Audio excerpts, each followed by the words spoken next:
Olá, aqui é Suzana Lócio da Planejar Decoração e hoje eu vou responder algumas dúvidas que eu tenho recebido sobre quanto que eu cobro para fazer os planejamentos virtuais das festas. A primeira coisa que você tem que considerar é qual que é o valor da sua hora. Você sabe qual é? A gente normalmente não faz esse cálculo e a gente não sabe quanto que a gente recebe por horas trabalhadas. Até porque a nossa rotina aí, a gente às vezes trabalha de noite, final de semana, durante o dia a gente pode resolver alguma coisa pessoal, mas compensa aí fora do horário padrão de trabalho, né? E uma pessoa que trabalha em empresa, né, que tem um holerite, ela sabe exatamente quanto ela ganha. Ela só pega aquele valor líquido que aparece no holerite e divide pelo número de horas mensal que ela trabalha. E a gente também precisa fazer esse cálculo. Eu sei que pode ser um pouquinho mais difícil você ter o controle disso, mas pega uma média dos últimos 3 meses, quantas horas por mês você trabalhou. E se você não faz nem noção de quanto você trabalhou nos últimos 3 meses, começa a fazer esse cálculo a partir de hoje. Pega hoje e considera nos próximos 30 dias, fazendo uma tabelinha mesmo, quanto que você vai trabalhar durante o dia. Se você passa o dia inteiro trabalhando sem nenhuma folga, né, só tirando ali o horário do almoço, mas sem envolver outros assuntos pessoais, você já considera aí as 8 horas, 9 horas de trabalho diário e só anota o que você exceder, os finais de semana ou se você fizer algum trabalho também à noite. Se tua rotina for completamente diferente, às vezes fica de manhã com os filhos, à tarde e à noite trabalha final de semana, pega uma tabelinha mesmo de Excel e faz uma anotação média de quantas horas você trabalhou naquele dia. Todo final do dia anota mais ou menos quantas horas você trabalhou por dia, né, naquele mês. E daí no final você vai pegar todo esse lucro líquido que você teve, hein, gente? É líquido, não adianta você colocar ainda com coisas para serem descontadas. É depois de descontar tudo, quanto que realmente sobrou das festas, e daí você vai pegar esse valor final líquido e dividir por esse número de horas que você anotou. E daí você vai ter quanto que você cobrou nesse último mês a tua hora de trabalho. Se você chegar num valor que é irrisório, que você vê que você cobrou muito pouco pela sua hora de trabalho, talvez seja um momento, até seja um incentivo para você rever o valor das suas festas, né? O quanto que você está dedicando para entregar uma festa decorada e está cobrando muito pouco por isso. Então é um momento também de você refletir sobre a sua empresa. Mas se você chegou num valor bacana, você já vai saber quanto que custa a tua hora num preço justo. E daí você vai pegar quanto tempo você demora para fazer um planejamento virtual. Claro, gente, vocês não vão pegar aí o primeiro planejamento que vocês fizeram na vida, começando a mexer no programa, que vocês vão levar muito mais tempo do que depois, quando vocês estiverem em prática.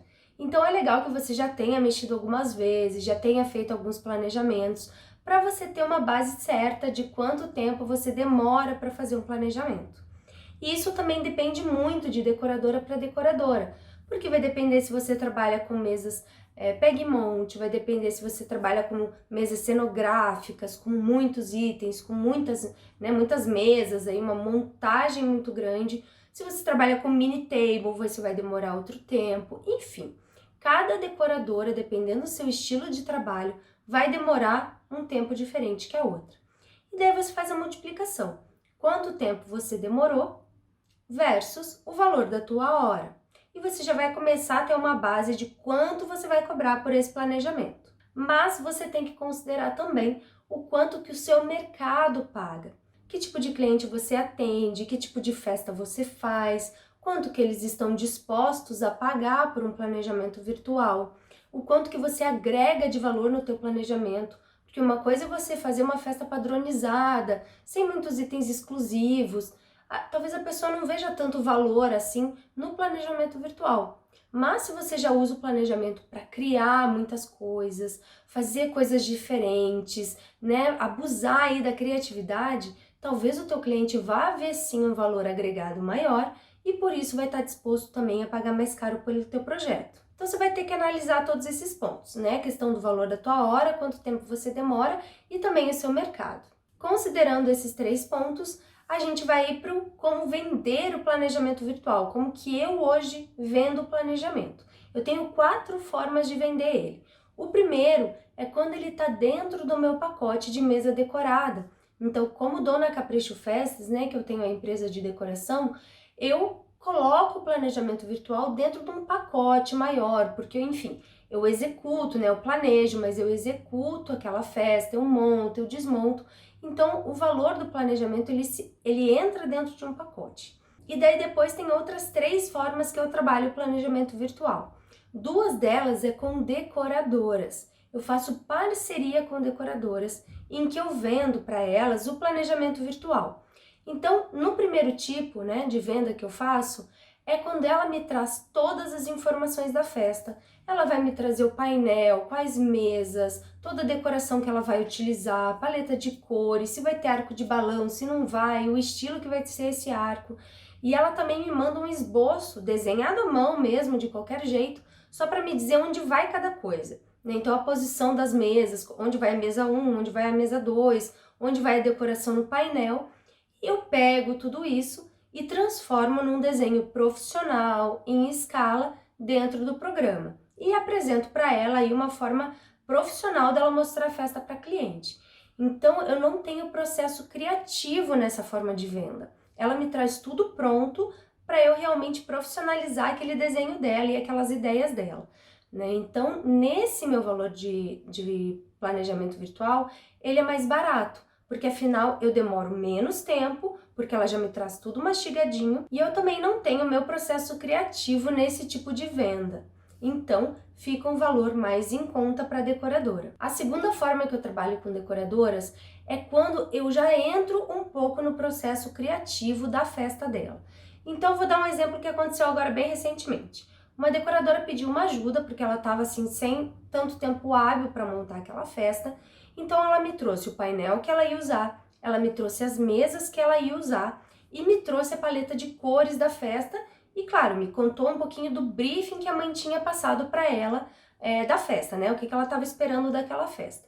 Mas ela não sabia como que ela ia distribuir aquelas mesas, ela não tinha ainda o tema definido da festa, ela não sabia como que ela ia colocar o nome das crianças no painel, enfim, tinha várias dúvidas ainda do que ela iria fazer. E daí eu entrei com o meu processo criativo e auxiliei ela a fazer essa montagem. Então eu defini a posição das mesas, defini como que a gente ia colocar o nome no painel, defini a fonte desses nomes, a cor que cada nome ia ter dentro daquela paleta de cores que ela já tinha me passado, defini assim onde ia as outras decorações do painel, onde o arco de balões, eu defini o tema da festa.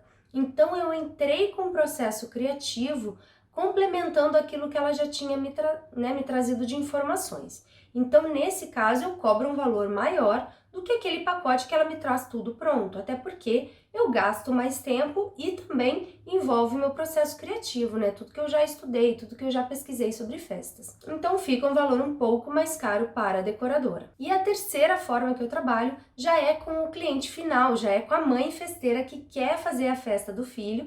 E ela me traz aí um briefing normal, né? Ela pode ter um tema já definido, mais ou menos que cores ela quer, mas eu crio a festa do zero, né? Entra todo o meu processo criativo, entra todas as minhas pesquisas em festa, entra a minha personalidade e eu realmente vou dar a carinha para aquela festa. Então esse, claro, é um valor maior, porque eu gasto mais tempo fazendo pesquisas, né? Me inspirando. Gasto também mais tempo para criar a festa, para testar o que vai dar certo, o que não vai. Enfim, já tem um valor de planejamento virtual que entra todos os processos que eu necessito para fazer aquilo acontecer. Então também aí vai ter um valor maior esse tipo de venda. E por que é interessante comentar sobre esses 3 tipos de formas que eu vendo planejamento virtual? Porque eu consegui ampliar o número de clientes que eu atendo, não só o número em termos de quantidade, mas também o tipo de cliente. Porque antes as decoradoras, que eram só minhas concorrentes, né, elas viraram agora as minhas clientes também. E eu tenho atendido já algumas decoradoras diferentes aqui em Curitiba, em que eu ofereço o planejamento virtual para elas. E elas aí utilizam para ter uma venda mais profissional para cliente. Então, de concorrentes, elas passaram para parceiras e clientes. Então, você consegue aumentar, abranger um tipo de cliente a mais na tua empresa. E isso faz também com que você amplie a tua possibilidade de ganho. E sem contar também que você amplia a quantidade, porque mães festeiras e até mesmo decoradoras, você pode atender no Brasil inteiro. Se você começar a fazer festas diferenciadas, começar a dar um valor para a tua festa, para o teu planejamento virtual, você pode atender mães aí de outros estados. Eu já tive várias solicitações de mães de outros lugares, que não de Curitiba. Então também, além de atender só a minha região, que é o que me limita na questão de festa, né, montada, quando eu vou realmente decorar uma festa, entregar uma mesa pronta, eu tenho a limitação da região, né? Eu só posso atender Curitiba e região metropolitana. Mas na questão do planejamento virtual, eu já consigo atender Brasil inteiro. Então, eu também amplio a minha quantidade de clientes, né? De possíveis clientes. E um outro diferencial é que eu posso fazer os planejamentos daqui, né? Sentada na cadeira com o meu computador, eu já consigo criar essas festas e enviar para o Brasil inteiro. Então, eu também consigo organizar o meu tempo melhor para que eu possa ter uma renda extra sem deixar de fazer as minhas mesas decoradas. E eu espero que eu tenha esclarecido a dúvida de como que eu cobro os planejamentos virtuais.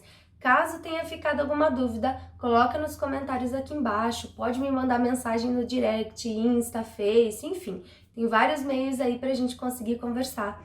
E não deixa também de curtir esse vídeo se você gostou das informações e clicar no sininho para que você receba sempre quando a gente postar um vídeo novo. Lá no Instagram e no Facebook eu também posto muitas dicas sobre planejamento virtual e sobre o planejamento da sua empresa, dicas de organização para você conseguir entregar uma festa mais organizada e planejada para o seu cliente. Então dá uma olhadinha por lá também, que eu acho que são informações bastante relevantes para a gente conseguir profissionalizar a nossa empresa. Um beijo e até o próximo vídeo!